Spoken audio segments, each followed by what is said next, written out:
Assalamualaikum warahmatullahi wabarakatuh. Halo semuanya teman-teman, selamat malam, selamat datang kembali di channel kesayangan kita, channel Ilo Extreme. Dan dimanapun teman-teman berada, semoga teman-teman selalu dalam keadaan sehat walafiat tanpa kekurangan satu apapun. Amin, amin ya robbal alamin.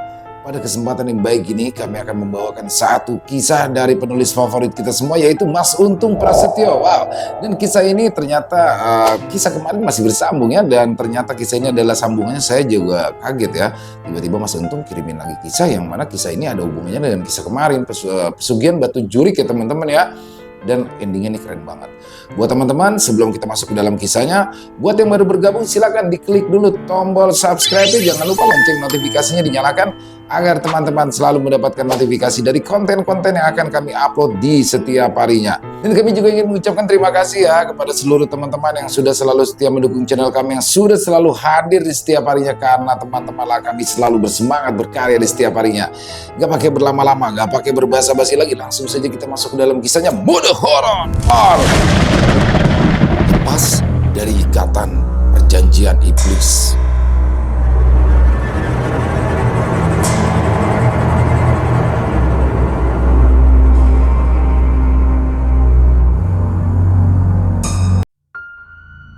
Nama Suripto kini menjadi nama yang sering dibicarakan di desanya. Tapi semua bukan karena kehidupannya yang miskin dan menjadi bahan olok-olokan. Tapi kini Suripto berubah menjadi seorang yang dermawan dan seolah menjadi idola baru di desa tempat tinggalnya. Setelah Suripto dapat membangun rumah yang ditempati oleh ibunya, sehingga rumah kecil yang sering disebut sebagai kandang ayam atau kandang kambing oleh teman-teman dan para tetangga terdekatnya itu kini menjadi salah satu rumah yang terlihat sangat mewah di sana. Perubahan yang terjadi pada Suripto tak luput dari perhatian para warga desa. Mereka dulu yang kerap memandang rendah keluarganya kini menatap dengan penuh rasa hormat dan juga kekaguman. Kehidupan Suripto yang dulu terbelenggu oleh kemiskinan kini telah berubah menjadi seseorang yang kaya raya dan juga senang membantu sesama. Tapi hal itu tentunya membuat banyak orang bertanya-tanya apa yang sebenarnya terjadi pada pria sederhana itu. Suripto yang dulunya sering bekerja serabutan untuk menghidupi dirinya dan ibunya kini dikenal sebagai seorang dermawan yang ringan tangan. Setiap paginya, Suripto terlihat keluar dari rumah megahnya untuk sekedar membagikan sembako kepada warga yang membutuhkan. Dia tak lagi mengenakan pakaian lusuh seperti dulu, melainkan pakaian rapi yang mencerminkan jika kehidupannya menjadi lebih baik. Meskipun begitu, Suripto tetap bersikap rendah hati dan tak lupa pada masa-masa sulitnya dahulu. Rumah barunya yang megah dan berbeda jauh dari rumah lamanya yang kecil dan reot menjadi simbol dari kerja keras dan segala perjuangannya. Namun, tak ada yang tahu pasti bagaimana Suripto bisa mencapai perubahan besar itu. Ada yang mengatakan bahwa Suripto menerima warisan dari seorang kerabat jauh. Ada pula yang berbisik-bisik bahwa ia menemukan harta karun di tanah warisan milik keluarganya. Akan tetapi, Suripto tak pernah mengungkapkan rahasia di balik keberhasilannya itu, seolah-olah dia ingin semua orang hanya fokus pada kebaikan yang kini dilakukannya, bukanlah pada asal-muasal kekayaannya. Warga desa yang dulunya sering meremehkan dia kini berubah menjadi mengaguminya. Teman-temannya yang dulu menjadikannya bahan olok-olokan sekarang dengan semangat mendengarkan nasihatnya. Setiap kali ada yang membutuhkan bantuan, Suripto selalu saja hadir dengan tangan terbuka membantu sesama tanpa pamrih. Kehadiran Suripto yang dermawan itu membawa perubahan besar bagi desanya.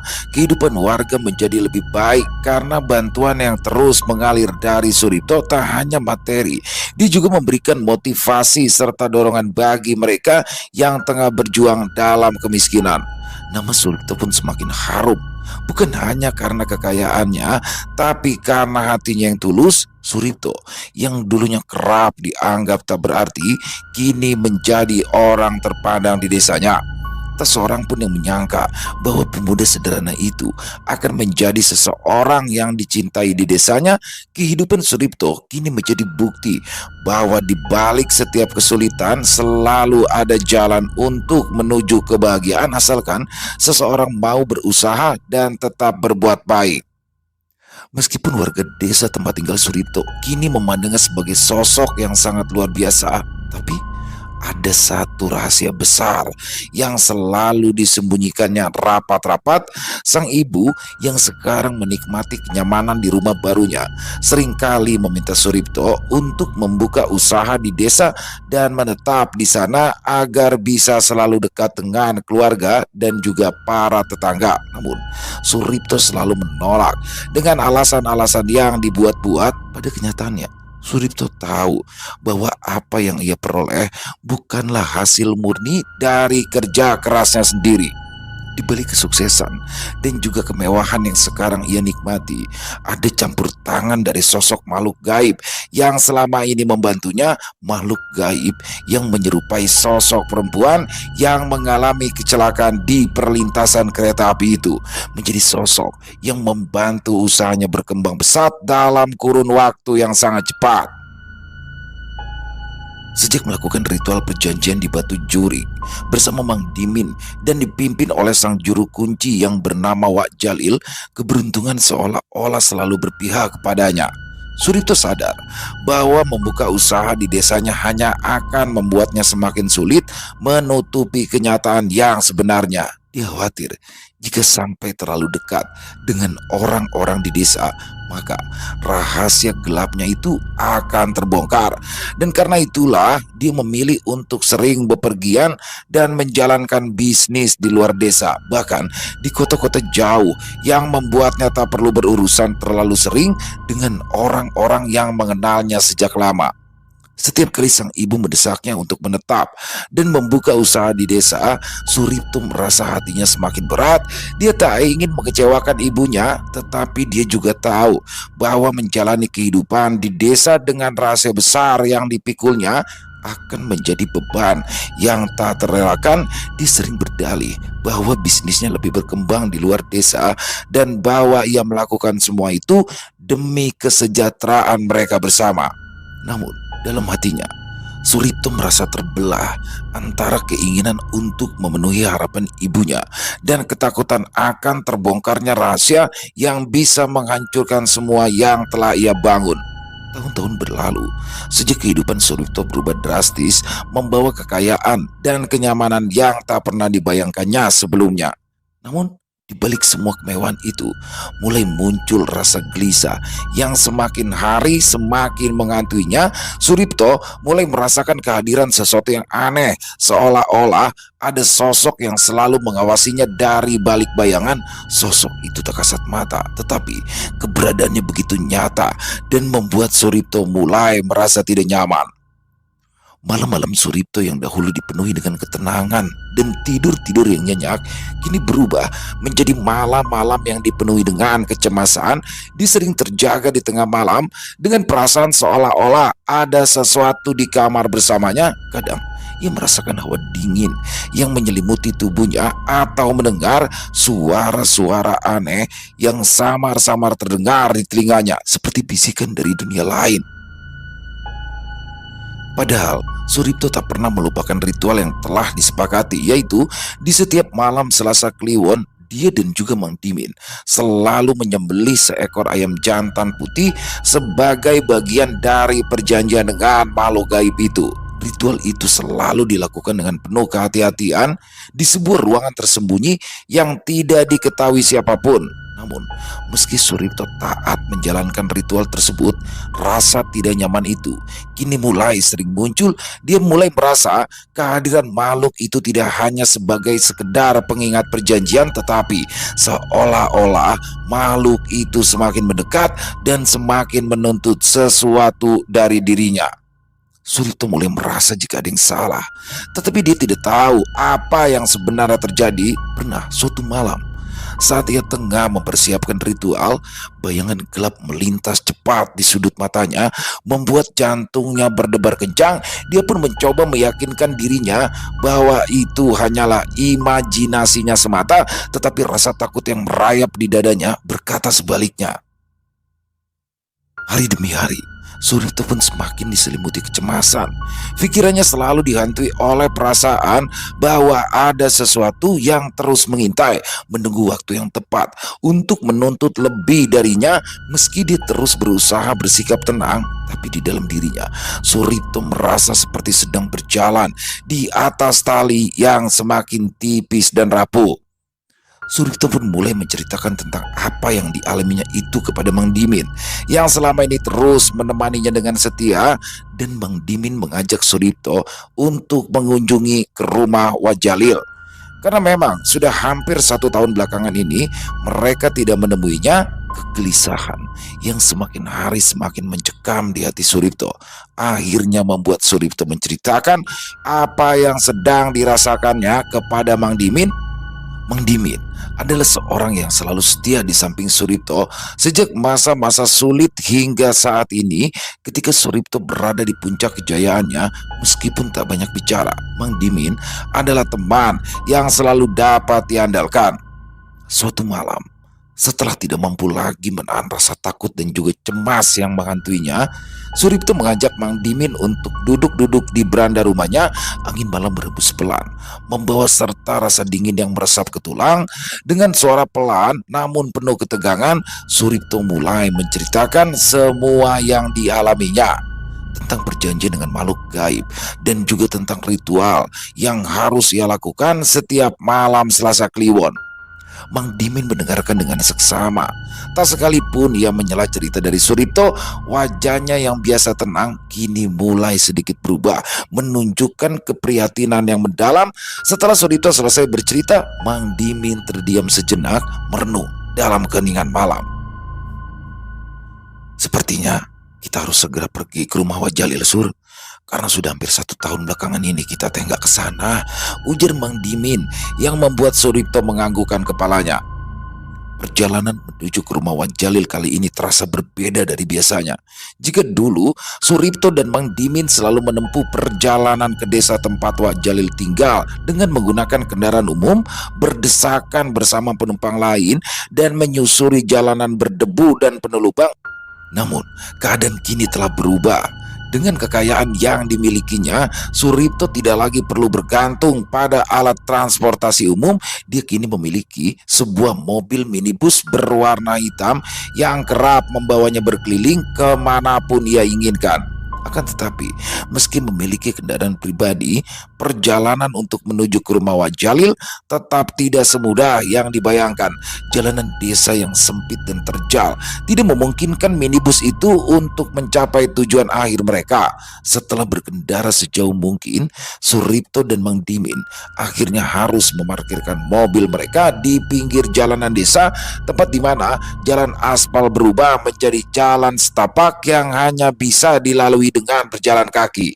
Keduanya mulai turun dari mobil, menatap jalan setapak yang membentang di depan mereka.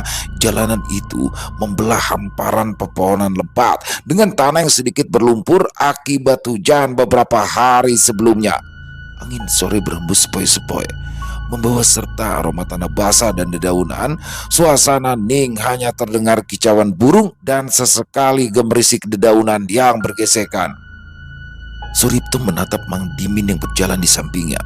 Meski wajahnya tetap tenang, Suripto bisa merasakan kekhawatiran yang menggelayuti hati pria tua itu. Mang Dimin yang selalu setia menemani Suripto dalam suka maupun duka, kini juga mulai merasakan beratnya perjalanan ini. Bukan hanya karena jarak yang harus ditempuh, tetapi juga karena beban batin yang dirasakan oleh Suripto. Mereka melangkah menyusuri jalan setapak itu, perlahan namun pasti. Setiap langkah yang mereka ambil terasa semakin berat, seolah-olah ada kekuatan yang menahan mereka untuk tidak melanjutkan perjalanan. Namun, tekad Suripto untuk menemukan jawaban atas kegelisahannya membuatnya terus melangkah maju, meski hati kecilnya penuh dengan keraguan dan juga ketakutan. Pohon-pohon besar di sekitaran mereka menjulang tinggi, menutup langit dengan dahan berdaun hijau yang lebat. Cahaya matahari sore yang menembus celah-celah daun menciptakan bayangan yang bergerak-gerak di atas tanah, menambah kesan misterius perjalanan mereka. Sesekali, Suripto merasakan adanya sesuatu yang terus memperhatikan mereka dari balik pepohonan. Tetapi ketika ia menoleh, dia hanya melihat bayangan dan semak belukar yang tenang. Bayangan-bayangan dari ketakutan yang ia pendam semakin nyata di tengah kesunyian hutan. Setelah menempuh perjalanan selama hampir 1 jam lamanya, pada akhirnya mereka tiba di depan rumah Wajalil. Rumah itu tampak seperti bagian alami dari hutan, seolah-olah tumbuh bersama pepohonan di sekitarannya. Dindingnya yang terbuat dari bambu dan atap dari genting tanah yang sudah tua tampak seakan-akan menyatu dengan alam dan kesan mistis. Suripto dan Mang Dimin berhenti sejenak di depan rumah, mengambil nafas panjang. Sebelum melangkah mendekati rumah tua tersebut, mereka tahu pertemuan dengan Wak Jalil kali ini bukanlah pertemuan biasa. Ada sesuatu yang lebih dalam dan juga berat yang akan mereka hadapi, dan Suripto tak bisa menghindari kenyataan itu lebih lama lagi. Suripto dan Mang Dimin berdiri di ambang pintu rumah Wak Jalil. Mereka bergantian memanggilnya beberapa kali sambil mengucapkan salam dengan harapan bahwa juru kunci batu jurik itu akan segera menyaut. Namun hanya keheningan yang mereka dapati saat itu. Dan suasana pun justru semakin menambah kegelisahan di hati mereka. Tak ada suara dari dalam rumah, tak ada tanda-tanda kehidupan, seolah-olah tempat itu telah lama ditinggalkan. Suripto dan Mang Dimin saling beradu pandang dengan penuh tanya. Perasaan aneh mulai menyelimuti hati Suripto, mengingat bahwa biasanya Wak Jalil selalu menyambut mereka dengan tenang, siap mendengarkan setiap keluh kesah yang dibawa. Tapi kala itu, kehadiran mereka seolah-olah tidak disambut atau mungkin sengaja diabaikan.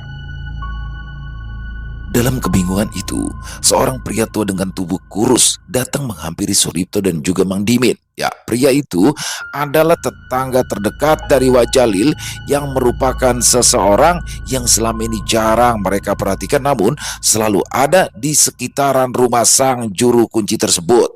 Dengan langkah lambat, ia mulai mendekati Suripto dan juga Mang Dimin. Wajahnya terlihat muram, seolah membawa kabar yang terasa berat. "Apa kalian mencari Wak Jalil, Jang?" tanya pria tua itu. Setelah berada cukup dekat dengan rumah Wak Jalil, pria tua itu berhenti dan menghela nafas panjang sebelum akhirnya kembali berkata dengan suaranya yang serak, seakan-akan sudah lama tidak berbicara dengan orang lain.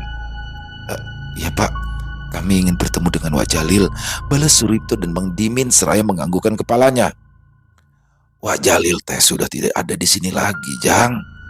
Sudah beberapa bulan yang lalu dia meninggalkan rumah ini, dan sejak itu tidak ada yang tahu kemana dia pergi. Dia pergi begitu saja tanpa pesan, tanpa pamit pada siapapun. Ya, banyak orang yang bilang dia pergi teh untuk menyendiri, mendekatkan diri pada alam, atau mungkin pada sesuatu yang lebih besar dari itu," balas si pria tua itu menjelaskan dengan nada yang datar namun penuh arti. Suripto dan Mang Dimin yang masih terkejut dengan kabar mengenai Wak Jalil pada akhirnya setuju mengikuti pria tua itu menuju ke rumahnya. Ketika dengan ramanya, sosok lelaki tua yang baru dikenalnya itu mempersilahkan mereka singgah dan akan menceritakan tentang apa yang sebenarnya terjadi terhadap Wak Jalil. Hari semakin sore dan sinar matahari pun mulai meredup di balik pepohonan lebat. Angin sore yang semula membawa kesejukan kini terasa semakin dingin, seolah-olah alam sedang bersiap menyambut kegelapan malam. Pria tua itu berjalan di depan mereka. Langkah kakinya yang lambat namun mantap menuntun mereka memasuki desa yang tampak tenang dan sunyi. Jalan setapak yang mereka lalui semakin jelas berbelok arah ke perkampungan kecil yang tersembunyi di balik deretan pohon tinggi. Rumah-rumah sederhana dengan dinding yang terbuat dari bambu dan atap rumbia berdiri di kedua sisi jalan memberikan kesan bahwa desa itu telah ada sejak lama, jauh dari hiruk pikuk dunia modern. Suasana desa itu terasa berbeda, hening dan penuh misteri. Seakan di setiap sudutnya menyimpan cerita yang belum terungkap. Daun-daun kering berguguran perlahan dari pepohonan melayang lembut di udara sebelum akhirnya jatuh ke tanah, menambah kesan sepi yang menyelimuti tempat itu.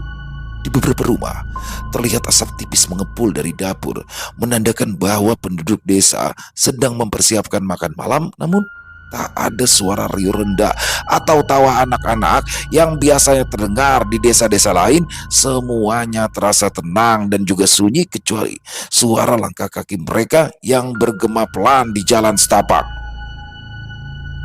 Surito dan Mang Dimin merasa ada sesuatu yang berbeda dengan desa itu.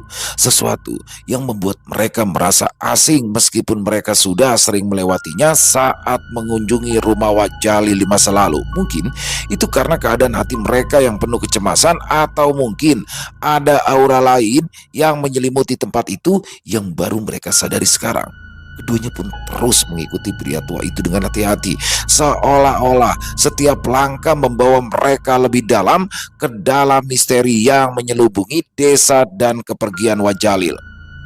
Pria tua itu akhirnya berhenti di depan sebuah rumah kecil yang tampak lebih tua dan lebih sederhana dibandingkan rumah-rumah lain di sekitarannya. Rumah itu hanya memiliki satu ruangan utama dengan dapur kecil di bagian belakang. Dinding bambunya terlihat sudah lapuk di beberapa tempat dan atap genting tanahnya tampak tidak rata dan pasti bocor di beberapa sudut. Meski begitu, rumah itu memancarkan kesan hangat dan bersahabat, seolah menjadi pelabuhan bagi siapa saja yang mencari tempat berteduh. Suripto dan Mang Dimin melangkah masuk ke dalam rumah dengan perasaan campur aduk. Di dalam, suasana terasa hangat dan juga tenang. Pria tua itu mempersilahkan mereka duduk di atas tikar yang terhampar di lantai rumah. Ruangan itu sederhana, hanya ada beberapa perabotan kayu tua dan perapian kecil di sudut ruangan. Cahaya dari lampu minyak yang tergantung di dinding memancarkan sinar kuning lembut menerangi ruangan dengan cahaya yang samar. Sambil duduk di sana, Surito dan Mang Dimin merasa sedikit lega dari ketegangan yang mereka rasakan sejak mengetahui kabar tentang Wak Jalil. Namun, dalam ketenangan itu, hati mereka masih dipenuhi dengan banyak pertanyaan dan kekhawatiran. Meskipun tampak ramah dan bersahabat, tapi pria tua itu membawa aura misteri yang membuat mereka tetap waspada. Beberapa hari lalu, ada dua orang juga yang datang mencari Wak Jalil. Sepertinya mereka sedang menghadapi sesuatu yang membuat mereka merasa tidak tenang, Jang, ujar sosok lelaki tua itu sambil menenteng nampan kayu dengan 3 gelas kecil dan juga teko yang berwarna kekuningan. Sebelumnya juga sudah banyak yang datang untuk mencari Wak Jalil, tapi hanya kalian berdua yang mau saya ajak untuk singgah di gubuk ini, Jang, imbul lelaki tua itu lagi. Sebenarnya teh, apa yang telah terjadi sama Wak Jalil ya Pak? Dan Bapak ini sebenarnya siapa? Tanya Mang Dimin yang merasa sangat penasaran kala itu. Nama saya Parna, Jang. Warga desa memanggil dengan sebutan Aki Parna, jawab sosok lelaki tua yang bernama Aki Parna itu. Sebenarnya Wak Jalil sudah meninggal dunia, Jang, imbu Aki Parna, yang membuat Surito dan juga Mang Dimin terkejut mendengarnya. Keheningan mulai menyelimuti ruangan ketika Aki Parna mulai menceritakan tentang apa yang sebenarnya terjadi terhadap Wak Jalil. Berita yang dibawanya membuat keduanya terkejut dan terdiam. Wak Jalil, sosok yang mereka anggap sebagai pelindung dan juga penasihat, ternyata telah meninggal dunia 2 bulan yang lalu. Kabar itu seakan-akan menghantam mereka dengan keras, membuat mereka merasa kehilangan arah. Suripto merasakan tubuhnya seketika melemas. Selama ini ia bergantung pada kebijaksanaan dan pengetahuan Wak Jalil untuk menghadapi dunia gaib yang terus mengikatnya. Tanpa Wak Jalil, ia merasa seperti kehilangan jangkar, terombang-ambing di tengah lautan ketakutan dan ketidakpastian. Seluruh harapannya untuk bisa menemukan jalan keluar dari masalah yang dihadapinya kini terasa runtuh. Mang Dimin yang biasanya bersikap tenang kini juga mulai terlihat muram.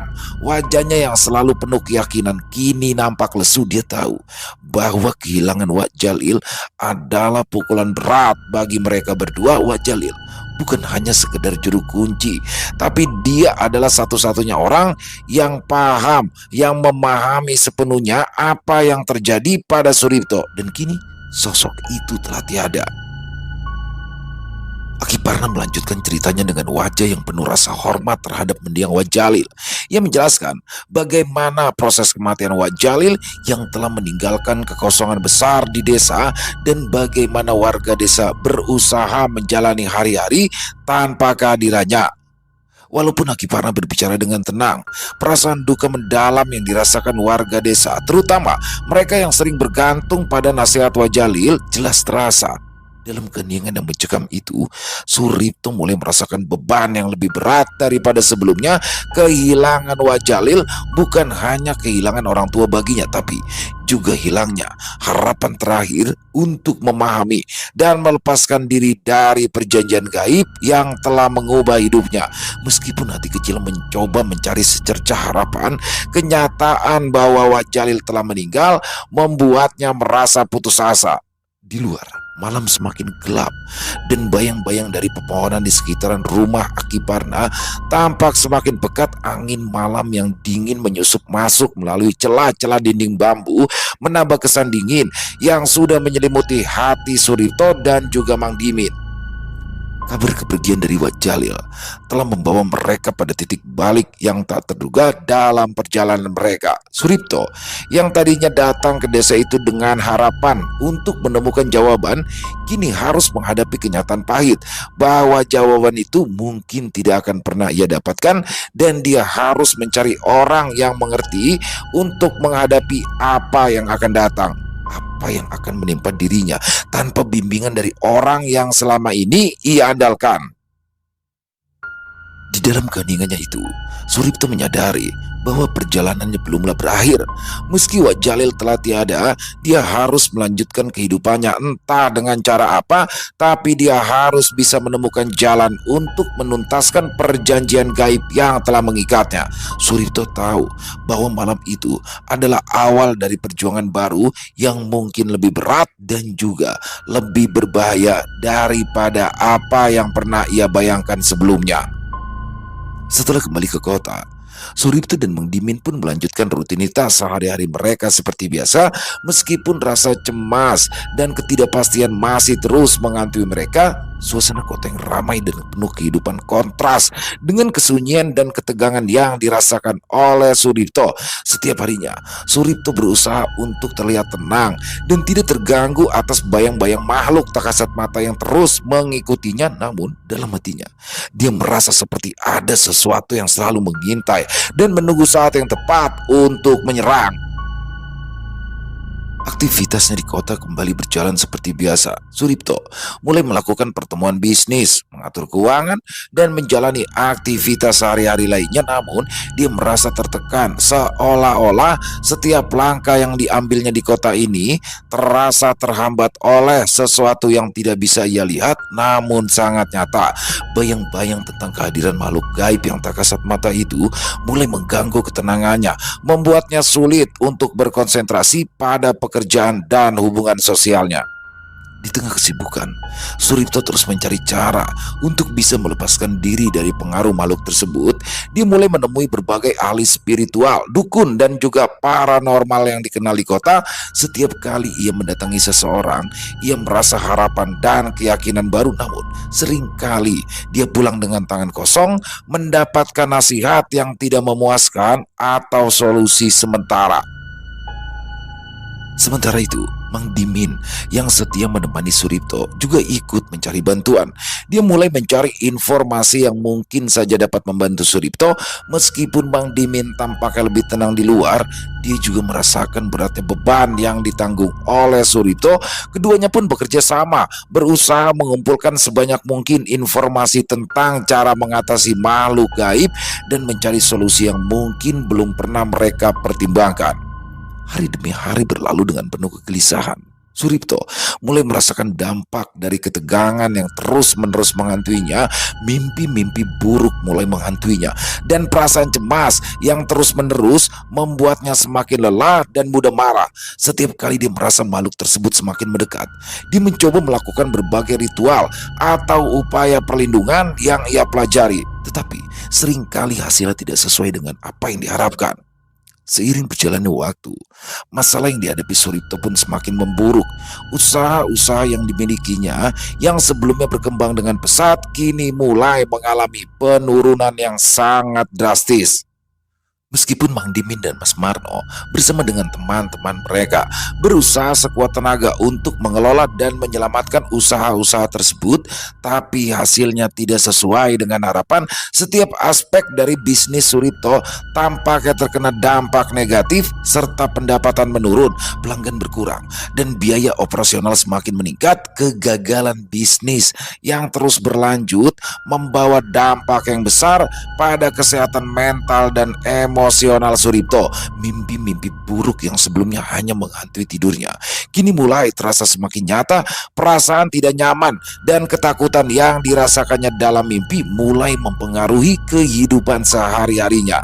Setiap hari terasa seperti pertempuran melawan bayang-bayang yang semakin mengancam, dan kegagalan yang dialaminya semakin memperburuk rasa putus asanya. Dan yang lebih menakutkan adalah bagaimana bayang-bayang sosok makhluk astral yang tak kasat mata mulai menampakkan dirinya dengan jelas.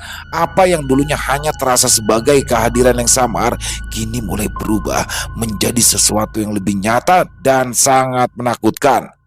Suripto pun mulai melihat gambaran-gambaran halus dari makhluk tersebut di sudut-sudut pandangnya, seperti bayangan gelap yang bergerak atau bentuk-bentuk samar yang kadang muncul di dinding ataupun cermin. Terkadang dia merasakan kehadiran makhluk tersebut secara langsung melalui sebuah sentuhan dingin di kulitnya, bisikan samar di telinga, atau bahkan suara langkah-langkah yang tidak tampak oleh mata telanjang. Setiap kali Suripto berusaha menghadapi makhluk tersebut atau mencari bantuan, hasilnya seringkali mengecewakan. Solusi yang dicoba oleh para ahli spiritual atau metode perlindungan yang dilakukan tidak memberikan efek jangka panjang. Rasa frustasi dan keputusasaan semakin mendalam, membuat Suripto merasa terjebak dalam lingkaran setan yang tidak pernah berakhir. Sementara itu, meskipun sudah berusaha keras untuk menjaga agar bisnis tetap berjalan dan memberikan dukungan kepada Suripto, Mang Dimin dan Mas Marno pun mulai merasakan dampak dari kegagalan tersebut. Mereka juga merasakan ketegangan dan tekanan batin yang meningkat, seolah-olah mereka turut terlibat dalam perjuangan Suripto melawan makhluk gaib. Meskipun mereka berusaha untuk tetap positif dan menemukan solusi, mereka tidak bisa sepenuhnya mengabaikan dampak emosional yang dirasakan oleh Suripto. Di tengah-tengah masalah yang pelik itu, Suripto merasa semakin tertekan dan kesulitan untuk melihat jalan keluar. Keterbatasan solusi yang ada ditambah dengan kenyataan bahwa makhluk tersebut semakin menampakkan diri dengan jelas membuatnya merasa semakin terjebak. Dia menyadari bahwa pertempuran itu tidak hanya melawan sesuatu yang tidak tampak, tetapi juga melawan rasa putus asa dan ketidakberdayaan yang semakin mendalam. Dengan segala usaha dan juga doa yang dilakukannya, Suripto tahu bahwa dia harus bisa menemukan cara untuk mengatasi situasi ini sebelum semuanya terlambat. Perjalanan yang penuh tantangan itu pun membuatnya semakin menyadari betapa rapuhnya hidup dan seberapa pentingnya untuk tetap berjuang meskipun segala sesuatu tampaknya berjalan melawan dirinya. Dia harus menemukan kekuatan untuk melawan, baik secara fisik maupun mental, untuk mencari solusi akhir dan mengembalikan kehidupannya ke jalur yang benar. Usaha Suripto untuk mengatasi kesulitan yang dihadapinya tampaknya akan menemui jalan buntu. Setiap langkah yang diambil, baik itu dalam mencari bantuan spiritual maupun mencoba berbagai solusi praktis, tidak memberikan hasil yang diharapkan. Mang Dimin dengan pengalaman dan juga pengetahuan yang luas bekerja sama dengan Mas Marno mencoba berbagai cara untuk membantu Suripto. Mereka mencari ahli-ahli spiritual, dukun, dan paranormal, namun tidak ada yang dapat memberi memberikan jawaban yang memadai atau solusi yang efektif. Kegagalan demi kegagalan dalam upaya mereka membuat Suripto semakin tertekan. Perasaan putus asa dan keputusasaan semakin mendalam seiring dengan berlanjutnya penurunan usaha dan kondisi pribadi yang semakin memburuk. Meskipun Mang Dimin dan Mas Marno terus berusaha dengan penuh semangat, tetapi mereka juga merasakan beratnya situasi yang tidak kunjung membaik. Di tengah-tengah peliknya masalah yang berkepanjangan, kondisi Suripto tiba-tiba memburuk secara fisik. Tanpa adanya penyebab yang jelas, dia mulai mengalami gejala-gejala penyakit yang membingungkan, demam tinggi yang tidak kunjung turun, dan nyeri tubuh yang ia rasakan membuatnya merasa sangat tersiksa. Dokter yang didatangi pun tidak dapat memberikan diagnosa yang pasti, dan hasil tes medis pun menunjukkan tidak ada masalah yang jelas secara fisik. Kondisi kesehatan Suripto pun semakin menurun dan ia merasa semakin lemah. Dalam keadaan seperti itu, Mang Dimin dan Mas Marno berusaha lebih keras untuk mencari bantuan medis dan spiritual. Mereka mulai mendatangi berbagai dokter dan ahli kesehatan, serta mencoba metode pengobatan alternatif yang mungkin bisa memberikan bantuan. Namun, semua usaha mereka tampak sia-sia. Kesehatan Suripto terus memburuk tanpa ada tanda-tanda perbaikan. Keputusasaan pun mulai menyelimuti mereka semua. Suripto yang pada awalnya penuh harapan dan tekad, kini merasa sangat lelah dan frustasi. Dia terbaring lemah di atas tempat tidurnya, berjuang melawan penyakit yang tampaknya tidak dapat dijelaskan oleh dunia medis maupun spiritual. Mang Dimin yang selama ini dikenal sebagai sosok bijaksana dan kuat, kini merasa kewalahan menghadapi situasi yang sangat berat ini. Dia berusaha memberikan dukungan emosional dan fisik kepada Suripto, tetapi juga merasakan beban yang semakin berat dari ketidakmampuan untuk menemukan solusi. Mas Marno yang juga telah ikut berjuang bersama Mang Dimin sejak awal mulai merasa frustasi dan juga bingung. Dia mencoba mencari jawaban dengan penuh tekad, tetapi tidak ada solusi yang berhasil. Seluruh usaha dan juga doa mereka tampaknya tidak membawa hasil, dan kondisi Suripto yang semakin memburuk menjadi beban yang berat bagi semua orang di sekitarnya. Dalam keadaan putus asa itulah, Mang Dimin dan Mas Marno akhirnya memutuskan untuk melakukan satu usaha terakhir. Mereka menghubungi seorang ahli spiritual yang sangat terampil dan berpengalaman dalam menghadapi masalah-masalah gaib yang cukup kompleks. Mereka berharap orang itu mungkin memiliki pengetahuan atau kemampuan yang tidak dimiliki oleh orang lain yang telah mereka temui sebelumnya. Dengan harapan yang tipis namun tak tergoyahkan, mereka menunggu kedatangan sang ahli spiritual tersebut. Keduanya berharap bahwa kehadiran sosok yang dikenal mumpuni itu dapat membawa solusi atau setidaknya memberikan jawaban yang dapat membantu Suripto. Dalam kegelapan yang melingkupi kehidupan Suripto saat ini, mereka berharap ada cahaya yang dapat menerangi jalan keluar dari masalah yang tampaknya tak ada habisnya.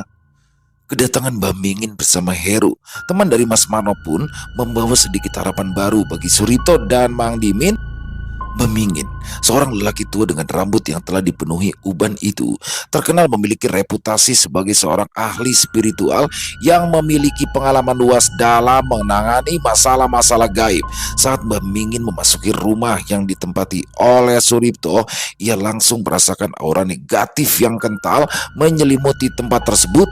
Dengan sikap tenang dan penuh kehati-hatian, Mbah Mingin mulai melakukan penelusuran terhadap lingkungan sekitar. Heru yang juga sensitif terhadap energi negatif merasakan hal yang sama dan mengamati setiap detail dengan cermat. Mbah Mingin berjalan perlahan di sekitaran rumah, matanya tertutup setengah, seolah-olah sedang berusaha menyerap dan memahami aura yang ada di sekelilingnya. Setelah itu, sosok Mbah Mingin pun melakukan ritual sederhana dengan menyalakan dupa dan membakar beberapa rempah-rempah sambil mengucapkan doa dan juga mantra. Asap dari dupa mulai memenuhi ruangan, memberikan aroma yang khas dan memberikan kesan yang lebih mendalam terhadap upaya mereka untuk membersihkan aura negatif. Selama proses itu, Mbah Mingin mulai berbicara dengan nada yang penuh wibawa dan kebijaksanaan. Ia mencoba menggali informasi dari Mang Dimin dan Heru tentang situasi yang sedang dihadapi oleh Suripto, mencoba memahami lebih dalam tentang apa yang telah terjadi. Pengalaman yang dimiliki oleh Mbah Mingin membuatnya mampu merasakan energi gaib yang kuat, dan dia mengamati bahwa aura negatif di rumah Suripto itu sangat kuat, bahkan bisa dikatakan melumpuhkan. Apa sebelumnya kalian pernah melakukan ritual pesugihan, Kang? Tanya Mbak Mingin kepada Mang Dimin, yang membuat Mas Maro dan Heru terkejut mendengarnya. Dengan wajah tertunduk dan juga rasa malu mulai menginggapi hatinya, Mang Dimin pun menganggukkan kepalanya perlahan. Dia pun lalu menjelaskan tentang pesugihan yang sudah dilakukan oleh Suripto di sebuah bukit yang terdapat di sebuah batu hitam yang bernama Batu Jurik itu. Setelah mendengar pengakuan dari Mang Dimin, Mbah Mingin mulai melakukan berbagai ritual untuk pemurnian dan membersihkan aura hitam di rumah itu. Ia lalu meminta kepada Mang Dimin, Mas Marno dan juga Heru untuk meninggalkannya seorang diri di sebuah kamar yang bersebelahan dengan kamar tempat Suripto terbaring. Dalam waktu yang bersamaan, Suripto yang terbaring di tempat tidur dengan kondisi kesehatan yang memburuk merasakan perubahan di sekelilingnya. Walaupun dia tidak bisa bergerak banyak, dia merasa ada sesuatu yang mulai berubah. Aroma dupa dan juga mantra yang diucapkan oleh Mbah Mingin seolah-olah memberikan sedikit rasa nyaman dan ketenangan yang telah lama hilang. Mbah Mingin melanjutkan ritualnya dengan penuh kesabaran. Dia melakukan penelusuran lebih lanjut untuk memastikan bahwa semua energi negatif telah diusir dari rumah Suripto, telah dibersihkan dari pengaruh yang buruk.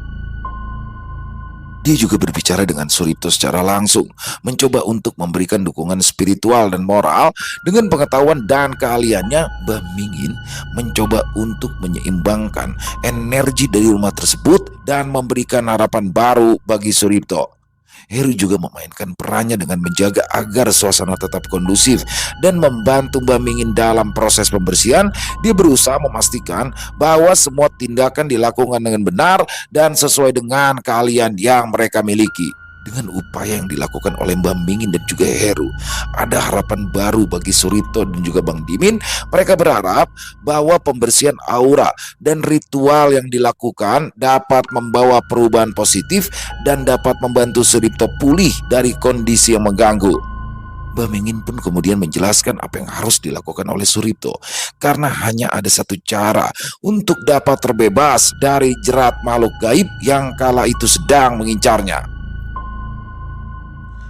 Kau mau mendapatkan kembali kesehatanmu, tapi seluruh kekayaanmu hilang, atau kau tetap menginginkan kekayaanmu, tapi kau harus terus terbaring di atas tempat tidurmu, Le? Tanya Mbah Mingin yang sontak membuat Suripto dan Mang Dimin serta yang lainnya terkejut. Tentunya saya ingin kembali sehat, Mbah. Untuk apa harta dan kekayaan jika kita tidak dapat menikmatinya? Balas Suripto dengan suaranya yang terdengar sangat lemah. Benar, Le. Jika aku berada di posisimu, maka aku juga akan memilih kesehatanku kembali, karena harta dapat dicari, dan sesungguhnya kesehatan itu adalah harta yang tak terkira nilainya. Balas Mbah Mingin dengan senyum wibawanya. Harta yang kau dapatkan ini sejatinya akan ditukar dengan nyawamu, Le. Karena sosok makhluk gaib yang membantumu sudah melepas ikatan perjanjian itu setelah kematian dari seseorang yang sudah menjadi penghubung antara kalian. Jadi dia bersama dengan makhluk gaib lainnya yang bagian tubuhnya kau ambil waktu itu menginginkanmu sebagai budak di alam mereka. Imbu Mbah Mingin dengan wajah seriusnya. Lalu apa, Mbak? Apa yang harus saya lakukan, Mbak? Tanya Suripto dengan mata yang mulai berkaca-kaca. Relakan apa yang sebenarnya semu bagimu, Le. Lakukanlah ritual pemutus perjanjian, tapi kau harus mengambil tulang dari lengan tangan milik seseorang yang selama ini kau sudah jadikan sebagai perewanganmu itu. Balas Mbah Mingin menjelaskan.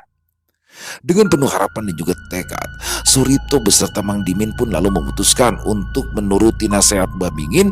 Mereka kembali ke desa tempat tinggal Wajalil setelah kondisi Suripto mulai membaik. Kala itu mereka tidak hanya berdua, tapi juga ditemani oleh Mas Marno dan juga Heru. Langkah mereka penuh kehati-hatian dengan rasa cemas dan harapan yang bercampur aduk. Perjalanan mereka dimulai dengan mobil minibus hitam milik Suripto yang melaju selama beberapa jam di jalan raya sebelum mereka sampai di jalanan desa yang sunyi. Setelah mencapai batas desa, mereka harus melanjutkan perjalanan dengan berjalan kaki melalui jalan setapak yang sempit dan penuh dengan pepohonan tinggi. Meskipun desa Wajalil kini tampak berbeda dari biasanya, tapi suasana masih terasa tenang, penuh dengan keheningan yang hampir mencekam. Setelah tiba di area rumah Wajalil, Suripto dan Mang Dimin langsung menuju lokasi tempat mereka mengubur potongan lengan tersebut. Mereka merasa beban berat menekan hati mereka saat mulai mendekati area itu. Memikirkan kembali momen ketika mereka melakukan penguburan tersebut, tempat itu kini nampak sedikit berbeda dengan tanaman liar dan semak-semak yang tumbuh semakin lebat seiring berjalannya waktu. Mereka menggali di lokasi yang sama dengan hati-hati, mengingat posisi potongan lengan yang mereka sudah kubur dulu dengan alat-alat penggali yang mereka bawa. Mang Dimin dan Suripto bekerja dengan cepat namun penuh kehati-hatian, mengingat betapa pentingnya temuan itu bagi mereka. Ketika tanah mulai terbuka, mereka mulai merasa campuran antara kegugupan dan kelegaan. Setelah beberapa saat, akhirnya mereka berhasil menemukan tulang dari potongan lengan tersebut.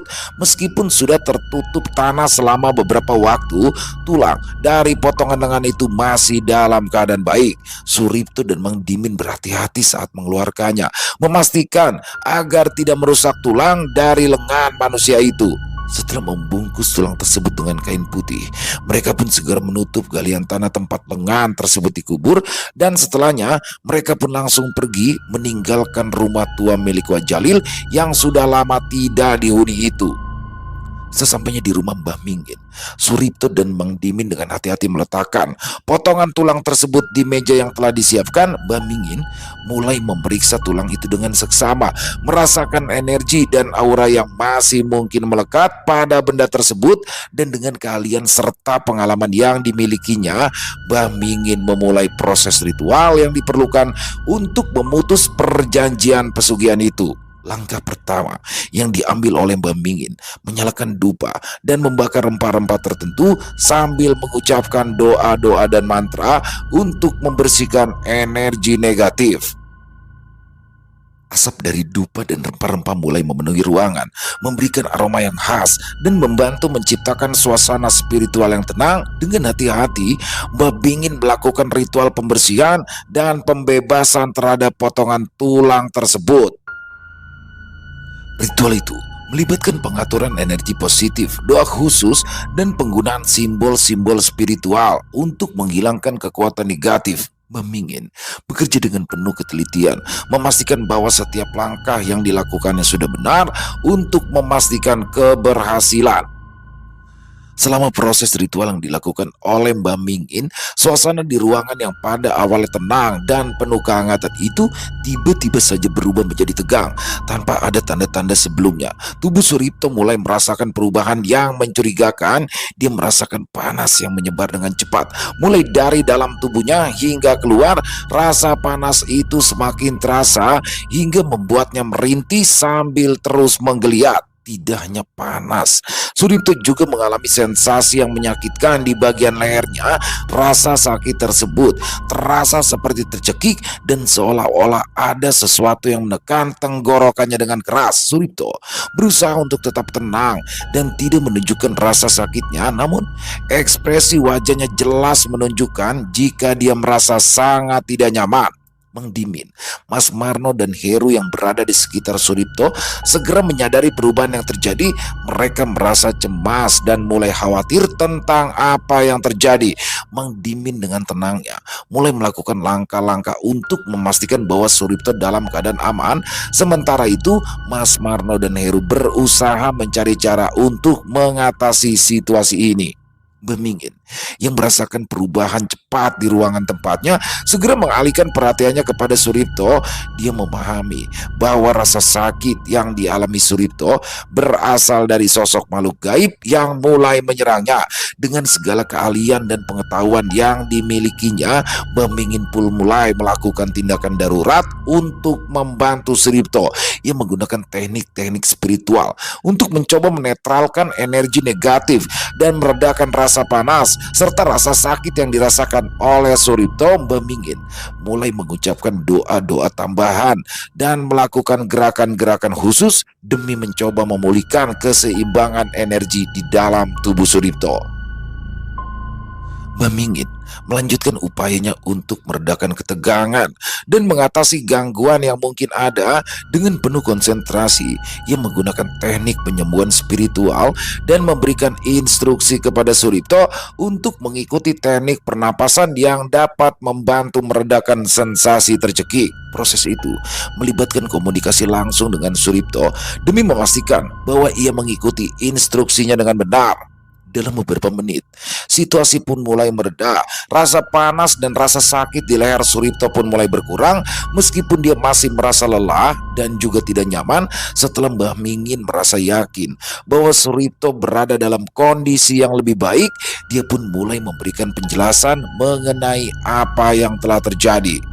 Dia mengatakan, jika sosok makhluk penghuni Batu Jurik tidak ingin melepas orang yang telah mengikat perjanjian dengannya, tapi dengan kemampuan yang dimiliki oleh Mbah Mingin, sosok tersebut pun dapat diredam dan pada akhirnya mau melepaskan Suripto dari jerat penumbalan yang akan dilakukan oleh makhluk tersebut. Setelah selesai dengan ritual tersebut, Mbah Mingin pun meminta kepada Suripto untuk menguburkan tulang dari lengan yang telah dijadikan ritual olehnya. Mbah Mingin juga mengatakan kepada Suripto jika dia harus bersabar dengan kehidupan berat yang akan dijalaninya, karena pada dasarnya sosok makhluk gaib tersebut akan mengambil kembali apa yang telah didapat oleh Suripto melalui berbagai macam cara. Kehidupan Suripto pun kembali normal tanpa adanya bayang-bayang dari sosok makhluk gaib yang terus menghantuinya. Walaupun begitu, banyak kendala yang dihadapi dalam kehidupannya hingga secara perlahan seluruh harta yang didapatnya pun kini habis terjual. Setelah ibunya sakit dan akhirnya meninggal dunia, Suripto pun harus kembali menjalani kehidupannya dalam keterpurukan. Beberapa rumah di kota pun sudah habis terjual. Begitu juga dengan rumah ibunya yang telah dibangun dengan megah itu. Hampir tidak ada yang tersisa dari semua yang pernah dimiliki oleh Suripto, dan akhirnya Suripto pun harus kembali menjalani lagi kehidupannya sebagai pekerja serabutan dengan hasil yang pas-pasan.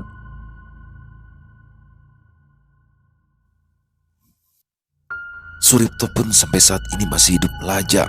Ia merasa takut untuk mengarungi kehidupan berumah tangga karena kehidupannya sendiri terus saja berada di bawah garis kemiskinan. Selesai. Wow, luar biasa kisah dari Mas Untung Prasetyo ya. Dan sebenarnya udah curiga sih kemarin ini kayaknya bakal ada lanjutannya nih. Jadi Mas Untung nggak bilang tuh kalau itu akan ada lanjutannya, tiba-tiba dikirim lagi tulisannya, wih keren banget. Ternyata bagaimana di sini secara detail ya. Seperti biasanya ya, dengan ciri khas Mas Untung yang lugas ya, kisahnya ini lugas. Jadi bagaimana dia mengisahkan dari awal proses ritualnya sampai di proses pelepasannya nih, keren banget teman-teman. Jadi sangat syarat pembelajaran dalam kehidupan dalam kisah ini, bagaimana seorang Suripto yang sudah menghalalkan berbagai macam cara demi mencapai tujuannya, tapi setelah ia mendapatkan apapun yang dia mau, ternyata itu harus berakhir menghilang semuanya. Bahkan dia sempat sakit dulu ya teman-teman ya. Dan beruntung sekali di situ ada Mbah Mingin. Saya sangat tersentuh tuh dengan kata-kata Mbah Mingin ya, ketika memberikan pilihan.